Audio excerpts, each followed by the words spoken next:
Hey everyone, welcome back to my channel. It's Naya here again. I'm an esthetician here in the Atlanta area, for some of you who may not know. And I decided to get back on here today to talk about skincare products that you can purchase on a budget. Because a lot of skincare nowadays that is supposed to be like the best top skincare is really expensive. And I just wanted to talk about some products that I recommend to my clients that are inexpensive, affordable, over-the-counter kind of stuff that I'm going to recommend. So first off, let's talk about what the skincare regimen looks like. A skincare regimen looks like. And the order, and this is going to be skincare 101. This is what we've learned in school, in aesthetic school, which I went to Christine Valmy School for Aesthetics in New York. A wonderful school for anyone out there who's looking for a school to attend. It was one of the best times of my life.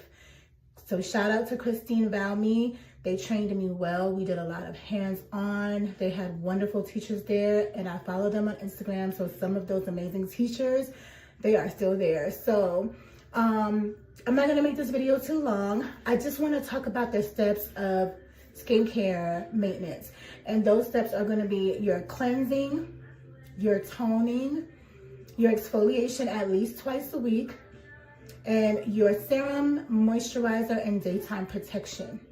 So even when I was in school, we didn't really talk about serums too much, but just keeping it basic is gonna be cleanser. After cleansing, you're going to exfoliate your skin, and after exfoliation, you are going to tone your skin, and then after toning, you are going to put on your moisturizer and or daytime protection, and of course, if it's nighttime, you're going to do your nighttime moisturizer, right? So let's start with cleanser. So right now, you know, there's a lot of cleansers out there that are probably really good, but I'm just going to go with the ones that I recommend to my clients because I feel like they are decent products that I've used in the past, and it'll hold you over until you get the better products. So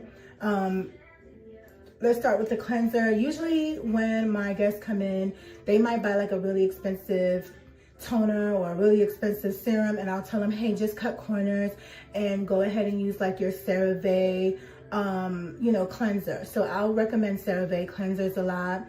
Of course, going according to your skin type. So after I do their skin analysis and we assess whether they are sensitive, oily, dehydrated, we'll go from there. But keep in mind, there are a lot of other brands that maybe costs like about $10 to $20 more than your CeraVe cleanser. And the products that I like to use will be like Peter Thomas Roth. I love Peter Thomas Roth. Peach and Lily. I love Peach and Lily products. And I also love, like I said before, Dermalogica is like my #1 most used product. And another hack is getting like the small products, which you can buy at Ulta. So a lot of your more expensive products, they're more concentrated. So to hold you over, you can always get the mini size, travel size ones, which are like $18, sometimes $12, $15. And a little goes a long way because a lot of people don't realize they're overusing their products. So definitely utilize the smaller travel size products. But CeraVe is like the one that I always tell everyone that's the go-to. After you cleanse, you want to exfoliate. So for years, I'm not gonna lie, even I learned this in school, I used pure papaya cleanser for my exfoliation. And guys, remember, an exfoliation does not necessarily mean that it has to be scrubby. A lot of people feel like exfoliation is supposed to scrub. No, you can use AHAs, alpha hydroxy acids, which are going to include like lactic glycolic acids. But papaya is more of an enzyme, so that's another form of exfoliation as well. So you can use like a papaya soap bar, I know there's gonna be some people that's gonna be like, what? Especially some of the SDs that I work with are like, what is that? But if it's real papayan and it comes in a soap bar and you do your research, actually that's a good cleanser and exfoliation in one. And it's going to brighten the skin and exfoliate the skin from on an enzymatic level. So that's going to be good for you too. Not usually that expensive, probably about $10, and it'll last you long, and you can use it a minimum of twice a week. Again, your exfoliation is going to be twice a week. But again, if you're going to go for the more expensive products, like I've mentioned, travel size exfoliations, I love Dermalogica Daily Microfoliant, which has rice grains. A lot of people misuse it and they've said like it's harsh or it's hard. It's not supposed to be. When you mix the Dermalogica Microfoliant, it's supposed to look like a foam. So you mix it with water and you either put it in your hands or you can use a brush if you want to be fancy. And you can put it in a bowl with a little bit of water and mix it into a foamy consistency. So that's going to be how it's applied, foamy. So it shouldn't be a lot of scrub, maybe just a little, but not to the point where you're using it as a scrub. Sometimes people like that feeling, understandable, but you should not, it's not really supposed to be used that way. But you can, if you like, you would use less water and you would use a little bit more of the powder. So I love that one. And you have the small travel sizes, and a little goes a long way with that as well. As far as exfoliation, I kind of stick in that area when it comes to exfoliation. Just remember, always go for like the travel sizes and use a little bit. Next is going to be your toner, and I always tell people use rose water. If you are not sure about if the toners are any good, or if you're not sure if it's going to be an ethically sourced toner, go for rose water. That's going to be the closest to your skin's pH. That's what's so good about rose water. It's very close to our skin's pH, which is a 5.5 pH. So go for that. But if you're going to go, I use Multi-Active Toner by Dermalogica if you're going to go for something that's a little bit more expensive. And then you have Image Skincare. I love Image because you don't really need a toner with their cleansers. They kind of have everything already in there, and it's going to be balancing your skin's pH. But I like to use it anyway. I like the way it feels. I don't like the tight feeling or just that kind of dry feeling after I wash my face.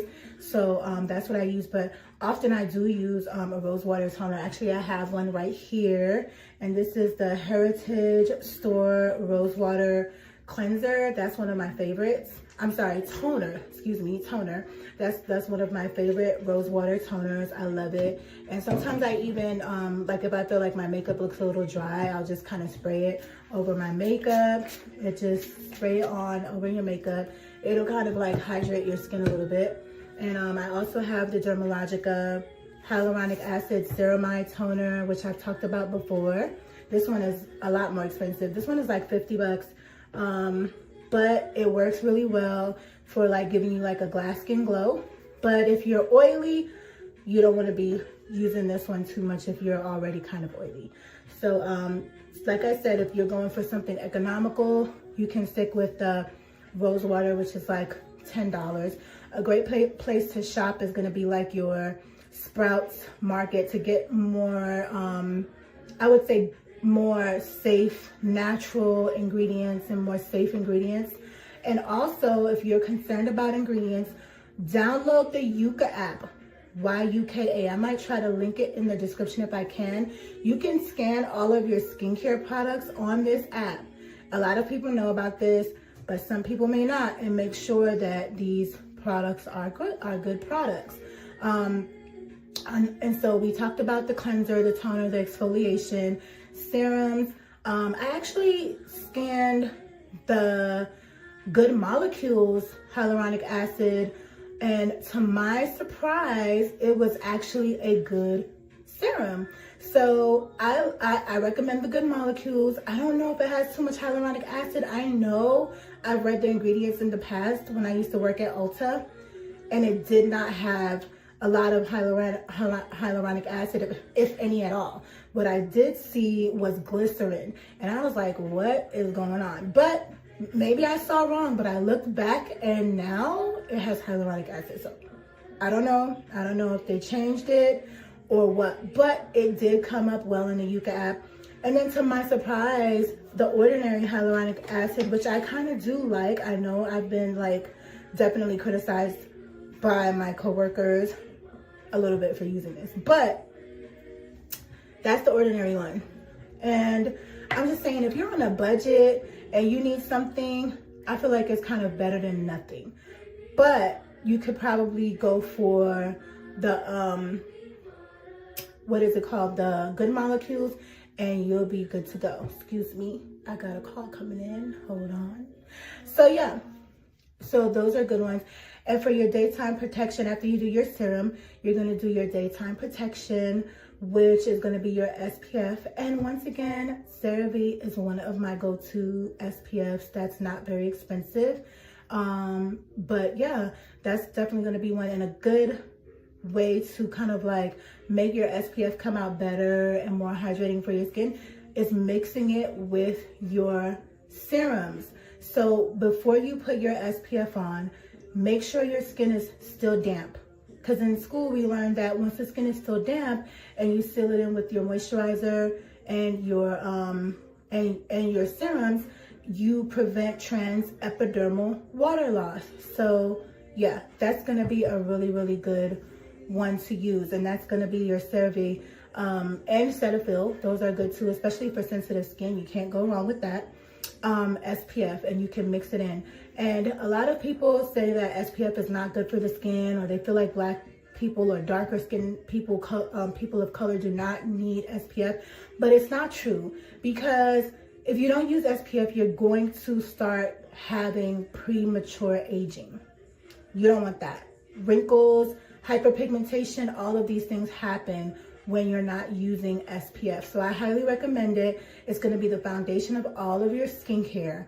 So yeah, that's going to be the steps that you're going to follow. If you want a better SPF, go for your physical SPF, which is going to be your zinc oxide and your titanium oxide. Those are mineral-based physical SPFs. And if you're even more concerned, use that Yuka app, scan it, make sure that it's a good one.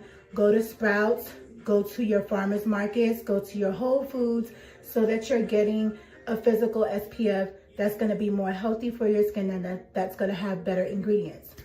So yeah, I hope this helps, and I will be back on here talking about more skincare tips and advice. And if you have any questions, leave it in the comments below. Someone's trying to call me, but it was so nice coming on here again, and I hope to make more videos soon. Thank you so much for watching. Please support my channel, like my channel, share it with someone who might need some skincare help, and please subscribe.